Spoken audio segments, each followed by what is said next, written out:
আসসালামু আলাইকুম, this is me জিহাদি ফ্রম জিহাদি কফিওয়ালা। আজকে বিশ্ব কফি দিবস।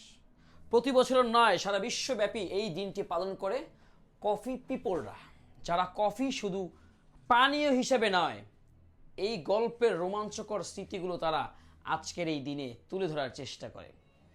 এই কফির যে কত ইতিহাস ঐতিহ্য রয়েছে, যারা কফি নিয়ে একটু ঘাটাঘাটি করে তারাই জানে। ঠিক তেমনিভাবে আমার কাছেও কফি শুধু এক কাপ পানিও না, এটা ভালোবাসা, এটা স্মৃতির বন্ধন, এটা মানসিক প্রশান্তি। আজকের এই দিনে স্যালুট দিতে চাই সেই সমস্ত কফি চাষিদের, যাদের মায়ায়, যাদের হাতের যত্নে গড়ে ওঠে এক কাপ, মানে একটা বিন। সেই বিন থেকে আমাদের কাপ পর্যন্ত যারা প্রডিউস করে সুষ্ঠুভাবে নিয়ে আসে, তাদেরকেও আমার শ্রদ্ধা ভালোবাসা আজকের এই দিনে। আজকে আমাদের প্রতিজ্ঞা হোক এটাই, কফিকে যেমন আমরা ভালোবাসি, ঠিক তেমনিভাবে আমরা আমাদের আশেপাশের অসহায় মানুষদেরকেও ভালোবাসবো, তাদের কাছেও পৌঁছে দিতে চাই ভালোবাসা।